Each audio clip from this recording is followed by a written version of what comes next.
नमस्कार। एक बहुत सुंदर प्रसंग है, सोचा आपके साथ शेयर करूं। विधि का विधान। भगवान राम का विवाह और राज्याभिषेक दोनों शुभ मुहूर्त देखकर किए गए, फिर भी ना तो वैवाहिक जीवन सफल हुआ और ना ही राज्याभिषेक। और जब मुनि वशिष्ठ से इसका उत्तर मांगा गया तो उन्होंने बहुत ही साफ शब्दों में कह दिया, सुनहु भरत भावी प्रबल, बिलखी कहेउ मुनिनाथ, हानि लाभ जीवन मरण, यश अपयश विधि हाथ। अर्थात जो विधि ने निर्धारित किया है वो तो होकर रहेगा ही। न तो राम के जीवन को बदला जा सका और न ही कृष्ण के जीवन को। महादेव जिनके आवाहन करने के लिए महामृत्युंजय का मंत्र पढ़ते हैं और ये कहते हैं कि महामृत्युंजय के जाप से मृत्यु को भी टाला जा सकता है, मृत्यु तुल्य कष्ट को टाला जा सकता है, वह महादेव भी सती की मृत्यु को नहीं टाल सके।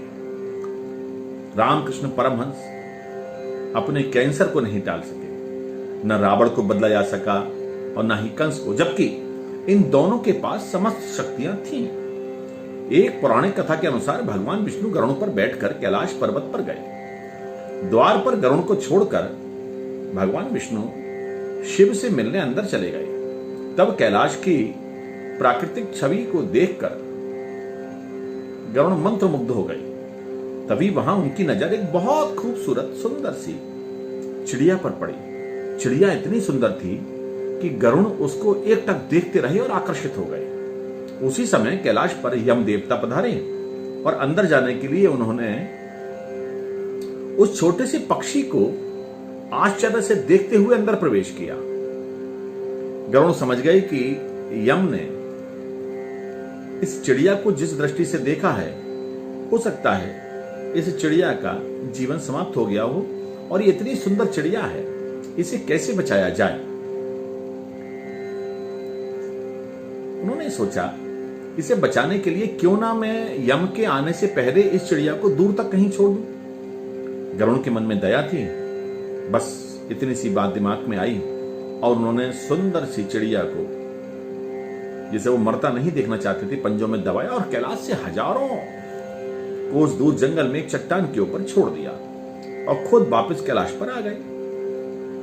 आखिर जब यम वापस आए तो गरुड़ ने पूछ ही लिया कि आपने चिड़िया को बड़े आश्चर्य भरी निगाह से देखा था।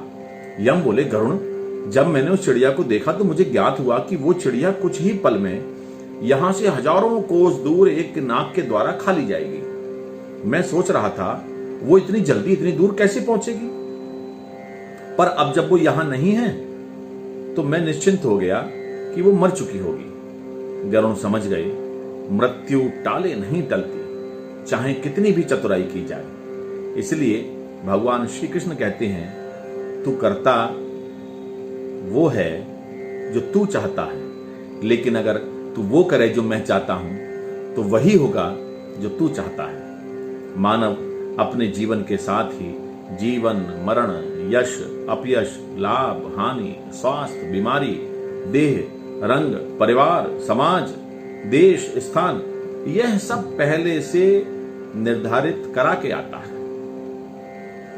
इसमें आपका वश नहीं चलता।